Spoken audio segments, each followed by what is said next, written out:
Whether it's the market or your agent did not do a good job or you just decided not to sell, you need to understand that the minute your listing shows up as expired or canceled in the local MLS, thousands of agents will know about it, and many of those will call you morning to night to try to convince you to relist your property with them. This is one of the most effective techniques for real estate agents to prospect and get new listings.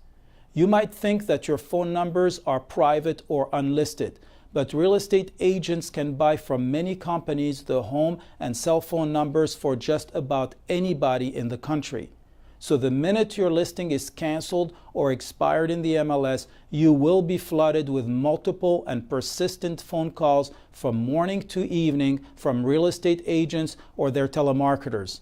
These agents or their telemarketers will use scripts and tricks to build rapport with you and manipulate any pain and frustration you might have from not selling your property to get an appointment to meet you at your home. Once you agree to meet, they can now use more tricks and scripts to convince you to list your property with them by claiming they will do a better job than your prior agent. Let me say this. There is nothing illegal or unethical about real estate agents calling expired and canceled listing owners to solicit their business and try to convince them to work with them, as long as the owners are not on the federal Do Not Call registry.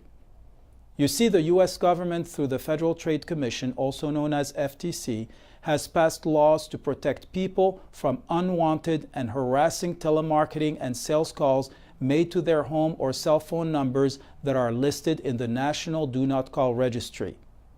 So if you want to protect your privacy and avoid the flood of phone calls to your home and cell phones from marketers and real estate agents, then put your telephone numbers on the federal and state Do Not Call registry.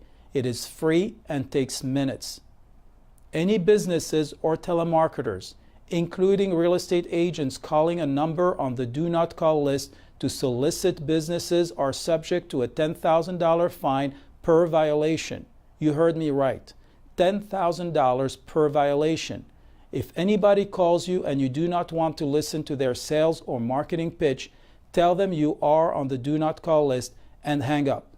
If they call again, tell them you will report them to the FTC, hang up, and file a complaint against them. I don't know about you, but if someone calls me and my caller ID shows unknown or blocked or some weird letters or numbers or nothing, I will not answer the call and I will let it go to voicemail. Many telemarketers these days are using automatic dialers that prevent their real numbers from showing up on your phone caller ID to avoid any fines for violating the Do Not Call list regulations. Why would you answer these anonymous calls anyway? Florida is one of a few states that maintains its own Do Not Call registry, but the most important registry is the federal registry maintained by the FTC, the Federal Trade Commission. Here is the information to register your phone numbers with the federal registry and the state of Florida.